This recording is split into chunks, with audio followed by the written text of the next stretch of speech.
Oke, halo, aku mau bahasin TOS soal tahun lalu ya, dari kelas 10, dari nomor 1 aja ya. Langsung aja, em, perhatikan gambar berikut, ada gambar ya, gambarnya ada 3, gambar tersebut merupakan salah satu postulat dari Dalton, yaitu, itu gini aja, kalau aku nggak tahu ya, aku semoga nggak salah ya, karena ini kayak, misalnya, ya intinya gitulah, sebentar. Ini kan atom-atom unsur X ya, ini atom-atom unsur Y, kemudian ini molekul. Molekul dari X dan Y. Jadi kayak gini bentuknya. Gitu. Nah, kalau aku mikirnya gini, X sama Y kan bergabung membentuk suatu molekul kan. Nah, jadi kalau yang A, atom merupakan bagian terkecil dari suatu unsur ya. Jadi kalian sambil buka soal juga. Sorry. Atom merupakan bagian terkecil dari suatu unsur, itu tidak dijelaskan di gambar ini ya. Yang kedua, atom dari unsur yang sama mempunyai sifat yang sama. Ya ini kan nggak ngomongin sifat sama sekali, jadi bukan. Yang C, atom tidak dapat diciptakan dan dimusnahkan. Ini tidak membicarakan kuantitasnya sama sekali. Kuantitas itu jumlah ya, kuantitas itu. Tidak membicarakan kuantitas sama sekali. Yang jadi nggak mungkin. Yang D, senyawa tersusun dari atom-atom dengan perbandingan tertentu. Nah ini mungkin ya. Soalnya kan ini ada X sama Y. Ini perbandingan X sama Y kan 2X 1Y atau 2 banding 1. X banding Y-nya 2 banding 1. Setiap ada 2X ada 1Y. Berarti ini mungkin ya, yang D. Kemudian yang E, reaksi kimia merupakan penataan ulang atom-atom penyusun senyawa. Nah, di sini tidak ada indikasi reaksi kimia ya. Aku juga agak bingung, tapi ini bisa aja mungkin dijelaskan sama gambar. Sebenarnya kalau kayak gini tuh kayak ambigu semua jawabannya ya. Jadi aku lebih milih yang D, bahwa senyawa tersusun dari atom-atom dengan perbandingan tertentu, kayak gitu. Nah, terus nomor 2 ya. Nomor 2 itu dia ngomongin apa? Berdasarkan postulat Dalton, atom dari unsur yang sama mempunyai sifat dan massa yang sama. Seiring dengan perkembangan ilmu teknologi, postulat tersebut menjadi tidak tepat lagi ditemukannya setelah ditemukannya isotop. Kalau aku jawabannya isotop. Kalau A yang reaksi nuklir itu dia mematahkan apa? Mematahkan postulat Dalton juga, yang atom adalah bagian terkecil dari apa penyusun apa gitu ya, mematahkan postulat Dalton juga. Yang ini yang atom adalah bagian terkecil ya kan, soalnya kan gini, reaksi nuklir itu kan reaksi inti atom ya, jadi maksudnya tuh dia ngomongin tentang partikel subatomik ya. Nah, nuklir itu maksudnya inti atom itu kan di dalamnya atom lagi, berarti kan lebih kecil dari atom ya enggak. Berarti reaksi nuklir itu membantah teorinya postulat Dalton bahwa atom adalah bagian paling kecil dari semesta atau apa itu. Ya, soalnya reaksi nuklir itu membicarakan tentang inti atom, yang mana dia lebih kecil dari atom ya. Berarti kan ada yang lebih kecil lagi dari atom. Gitu. Nah, terus nomor 2, maksudnya yang B. Partikel penyusun atom itu juga ya. Partikel penyusun atom itu juga membantah postulat Dalton yang atom adalah bagian paling kecil. Yang C, inti atom juga membantah postulat yang sama kayak tadi. Yang D, isotop. Nah, jawabannya itu isotop. Kenapa? Soalnya isotop tuh gini, isotop itu kan protonnya sama. Berarti misalnya C613, C612. Nah, ini tuh atom-atom ini tuh dia sama-sama unsur C, cuma kan masanya beda. Yang atas kan nomor massa, ini kan nomor massa, sementara ini nomor atom. Nah, nomor massanya kan beda, berarti kan massa atomnya beda, tapi kan mereka sama-sama unsur C alias sifatnya mirip. Nah, berarti dia kan mematahkan postulat Dalton bahwa atom dari unsur yang sama, berarti kan C13 sama C12 ini yang massanya beda, mempunyai sifat yang sama dan massa yang sama. Ini kan massanya beda. Jadinya dia mematahkan postulat Daltonnya gitu. Karena kan beda masanya nih. Isotop kan masanya beda, padahal kan sama-sama unsur C. Berarti kan terpatahkan tuh. Bentar, aku minum dulu ya. Oke, nomor yang E maksudnya. Hukum perbandingan tetap. Hukum perbandingan tetap itu hukumnya Dalton ya. Jadi masa postulatnya dia sendiri mematahkan postulatnya yang lain gitu. Jadi nggak mungkin. Sebentar aku pause dulu ya. Oke, ya jadi yang E itu nggak mungkin karena dia hukum perbandingan tetap kan postulatnya Dalton. Nggak mungkin dia membantah postulatnya sendiri. Ngapain? Ya jadi nggak. Langsung aja nomor 3. Nomor 3 itu ngomongin model atom yang kayak gini. Jadi dia berupa bola bermuatan positif ya. Bola bermuatan positif yang di dalamnya ada elektron yang tersebar merata seperti kismis. Jadi ini model roti kismis. Atau kalau bahasa Inggrisnya plum pudding model. Nah, ini punyanya siapa? Ini punyanya J.J. Thomson yang nemuin elektron. Ya, J.J. Thomson yang nemuin elektron. Nah, terus ini intinya ada suatu bola, atom itu adalah suatu bola yang bermuatan positif, yang mana di dalamnya terdapat elektron yang tersebar merata seperti kismis di permukaannya. Nah, ini hasil penemuannya, kemarin di catatanku ada ya. Ini penemuannya hasil dari percobaan sinar katoda ya. Percobaan sinar katoda, berarti Thomson percobaan sinar katoda, berarti jawabannya B. Nah, sebenarnya itu nggak cuma Thomson sinar katoda itu ada banyak ya, tapi biar simple disingkat jadi satu orang aja. Terus yang nomor 4 ya. Nomor 4 itu ini nomor 4. Kayaknya mending aku lipat ya. Nomor 4. Nomor 4 itu kan ada gambar tuh. Itu kan gambarnya siapa tuh? Yang kayak gini ya. Yang kayak gini nah sumber listriknya ya. Set. Aduh, jelek banget ini. Ya, gitulah ya, anggap aja ini benar. Terus ini ada lempengan, di tengah tuh ada lempengan tipis dari emas ya. Lempeng emas tipis. Kemudian ini sumber radiasi. Terus habis itu nanti ada sinar alfa yang ditembakin ke lempeng tipis emasnya ini ya. Emas itu kan AU ya. Lambangnya emas tuh AU. Terus bakal ada 3. Ada yang dipantulkan ya. Yang dipantulkan itu dia lambangkan dengan C. Ada yang diteruskan, dia lambangkan dengan A. Kemudian ada yang dibelokkan. Dibelokkan dilambangkan dengan B. Yang B itu dibelokkan. Oke. Nah, ini aku jelasin satu persatu aja. Yang A. Aduh, sakit aja. Sebentar ya, aku tuh lagi ada sesuatu di hidungku. Oke. Yang A itu maksudnya sinar yang A ini yang diteruskan ya. Yang diteruskan itu artinya dia melewati A itu kan diteruskan. Kalau diteruskan itu artinya sinar alfa yang bermuatan aku kenapa ya hari ini sumpah. Sebentar ya, aku tuh error. Hari ini error. Maaf. Sinar alfa ya. Sinar alfa yang bermuatan positif itu diteruskan. Nah, artinya apa? Artinya dia melewati ruang kosong. Ya, melewati ruang kosong di atom ya. Nah, melewati ruang kosong di atom. Tapi ini yang jauh dari inti atom. Kenapa? Karena tidak dibelokkan.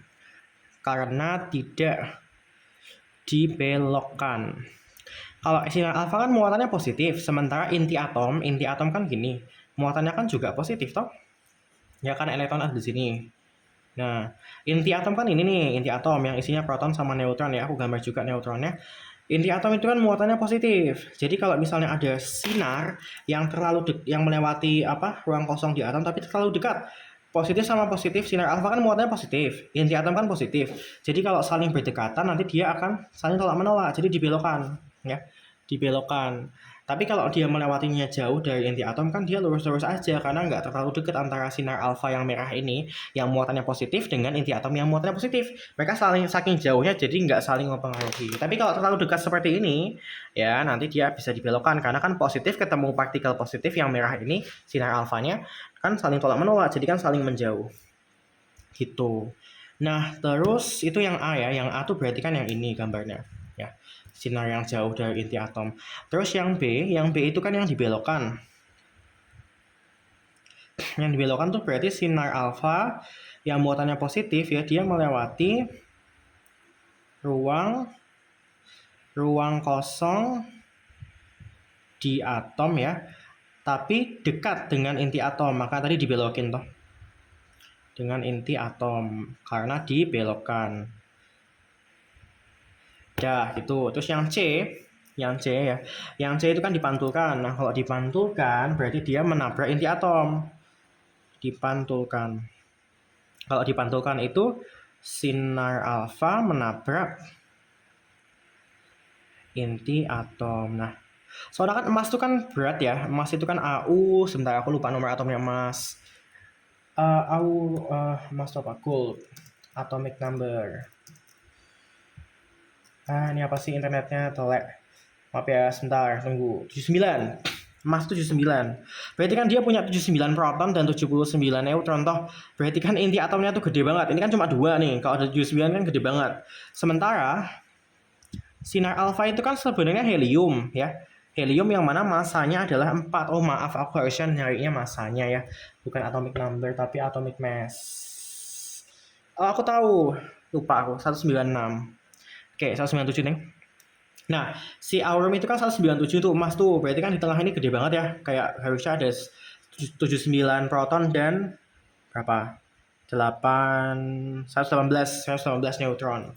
Nah, jadi kayak gede banget tuh intinya. Sementara sinar alfa itu kan helium tapi bermuatan 2+ ya. Sinar alfa itu kan helium. Helium kan masanya cuma 4. Kalau sesuatu yang kecil gini, menabrak sesuatu emas. Emas kan tadi 197 ya masanya. Masanya kan gede banget tuh. Anggap aja gini. Ini emas ya, terus ini helium cuma kecil gini. Kalau dia nabrak kan dipantulkan karena kan dia jauh lebih kecil daripada emasnya. Ini emasnya, ini heliumnya. Kalau dia nabrak inti atomnya emas, ini anggap aja ini inti atomnya emas, ini inti atomnya helium. Kalau dia nabrak inti atomnya emas, karena dia saking kecilnya terhadap emasnya, dia akan dipantulkan ya.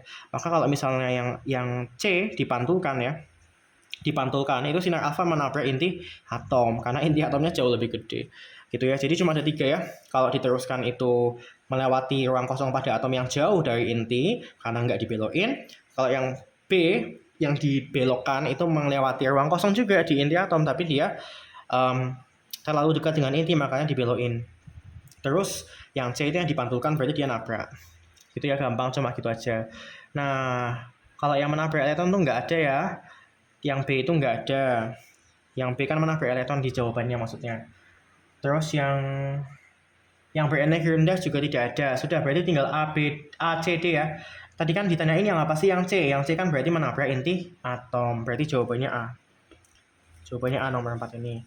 Itu, ini kita per 15 menit aja kita potong videonya. Terus nomor 5. Waduh, dia juga membahas tentang milikan ya. Jadi ada yang namanya oil drop experiment. Ya, itu gambarnya gini. Serat. Di sini ada plat positif ya, nanti ada bolongannya kok ya kalau nggak salah ya. Terus ini plat negatif. Kemudian ini nanti bisa dilihat dari sini ya, ini matanya dari sini ya. Set, wah mata melihat. Terus di sini ada minyak disemprot gitu. Hop, set, terus disemprot ya. Terus nanti jauh. Terus ini nanti ini plat yang punya muatan ya. Aku lupa muatan yang atas yang mana, aku lupa. Tapi plat bermuatan. Kayaknya bermuatan positif atau negatif. Ya, aku lupa ya. Positif mungkin. Nggak tahu juga. Plat bermuatan. Nah, terus gini. Ini namanya percobaannya milikan. Milikan tuh ngapain? Dia menemukan muatan elektron. Nah, padahal kan J.J. Thomson juga menemukan elektron, toh maksudnya menemukan sesuatu dari elektron. Kalau J.J. Thomson, kalau J.J. Thomson itu ya, yang oil drop eksperimen itu cuma punyanya Millikan ya. Ini beda lagi kalau J.J. Thomson. J.J. Thomson duluan. J.J. Thomson itu ngapain ya? Dia nemuin ini, menemukan, dia selain menemukan elektronnya, tapi dia juga menemukan perbandingan massa dan muatan elektron. Massa dengan muatan elektron. Ya, jadi Q per M. Nah, dia muatannya dibanding massanya elektron itu dia nemuin. Cuma dia nggak tahu muatannya berapa, dia nggak tahu massanya berapa. Jadi dia nggak bisa memecahkan ini ya. Misalkan Q per M sama dengan 5 misalnya aja. Jadi kalau dia nggak tahu Q kan dia nggak bakal nemuin M. Kalau dia nggak tahu M, dia nggak bakal nemuin Q. Jadi dia cuma tahu kalau Q per M itu 5, tapi dia nggak tahu salah satunya berapa gitu. Nah, yang menemukan salah satunya yaitu Q-nya, muatannya itu adalah Millikan. Itu melalui percobaan ini nanti dia semprotin nanti keluar minyak terus nanti jadi atom-atom kecil, terus nanti minyaknya itu jatuh, terus nanti dia akan, si Millikan ini akan, kan ada plat nih, plat positif sama negatif, aku lupa yang mana, tapi platnya positif sama negatif. Terus dia akan mengadjust voltnya atau apanya gitu, aku lupa, dari plat-plat ini di listriknya diubah-ubah gitulah. Terus nanti atom minyak tadi yang jatuh ke bawah ini bisa naik turun gitu. Terus dia ukur kayak kecepatannya berapa gitu. Nah, terus nanti dia bakal dapat muatannya gitu. Itu gampangannya percobaannya Millikan. Nah, terus yang dia dapat itu apa? Yang dia dapat dari percobaan ini adalah muatan elektron. Kalau yang jawaban soal ya, yang A, elektron merupakan penyusun atom. Itu enggak kan? Yang B, elektron bersifat gelombang elektromagnetik. Aku juga nggak tahu ya, sebentar. Massa elektron dapat ditentukan dari besar muatannya. Itu benar, kalau Millikan menemukan itu. Kemudian D, elektron bermuatan relatif plus 1. Ya salah ya, elektron itu kan muatannya negatif 1, bukan plus 1. Relatif ya, muatan relatifnya. Kalau muatan relatifnya elektron tuh emin ya. Kalau emin itu maksudnya elektron. Aku nulis itu maksudnya elektron. Muatan relatifnya elektron itu adalah negatif 1. Tapi kalau muatan asli elektron itu adalah 1,6 dikali 10 pangkat berapa ya? Min 19 kayaknya, aku lupa, maaf. Nah, terus yang E, elektron bersifat sebagai materi. Itu yang nemuin adalah yang percobaan sinar katoda, tapi kayaknya bukan ya, maksudnya teman-temannya J.J. Thomson dan kawan-kawan. Soalnya tuh sebenarnya sinar katoda itu nggak cuma dia, ada banyak banget orangnya. Sinar katoda. Pokoknya yang E, elektron bersifat sebagai materi, itu yang sinar katoda. Nah, terus kayaknya sih aku lebih milih yang C ya. Yang B itu aku tidak tahu itu di percobaan apa, aku lupa. Karena sebenarnya ini sudah lama nggak aku review yang ini. Karena nggak penting. Dah, terus nomor 6, jadinya kayak 20 menit aja, per 20 menit aja. Nomor 6, ini sinar katoda lagi nih, nomor 6, sinar katoda. Percobaan tersebut menunjukkan bahwa, ini apa sih, nggak jelas gambarnya, maaf ya, sebentar, itu ada kata subscribe lagi, berarti dia ngambil screenshotan doang. Itu kayaknya ada kipas ya, kipas mendeteksi radiasi. Ya, oke, kayaknya yang dimaksud dari gambar ini ya, itu kan ada ini ada katoda, kemudian ini ada anoda ya, kemudian sinar katoda. Nah, kemudian ini kan ada sinar ya, ada kipasnya ya, ada kipasnya. Kemudian kipasnya itu ketika ditabrak sama, ini pakai merah aja ya. Ketika ditabrak sama sinar katoda ya, yang merah ini sinar katoda. Kipasnya itu berputar. Nah, kalau kipasnya berputar, artinya si elektron itu memiliki massa. Ya, jadi kalau dia nggak punya massa kan dia nggak bakal bisa mendorong sesuatu, ya nggak? Kipasnya itu kan sesuatu, maksudnya materi gitu kan. Kipasnya itu kan benda. Nah, benda itu kan kalau mau digeser, berputar kan sama aja kayak bergeser ya. Benda itu kan kalau mau digeser harus didorong sama energi, ya kan? Padahal F itu energi kan M kali A.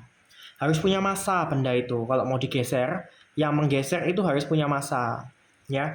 Jadi kalau misalnya kipasnya berputar gara-gara ditabrak sama sinar katoda yang mana itu adalah elektron, sinar katoda itu yang merah ini, ya, maka elektron itu memiliki massa.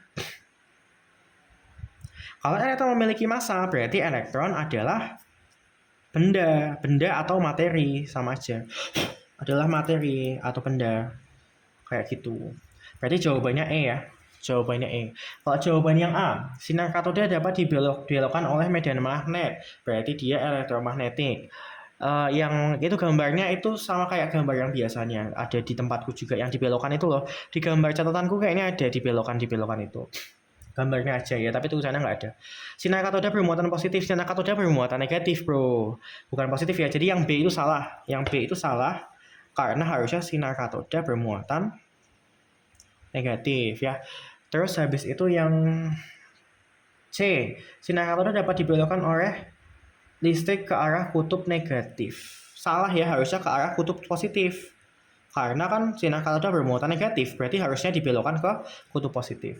Sinar katoda bergerak tegak lurus ke arah katoda, harusnya ke arah anoda ya. Yang D itu harusnya ke arah anoda. Yang E bergerak lurus toh, kok tegak lurus sih? Bergerak lurus harusnya.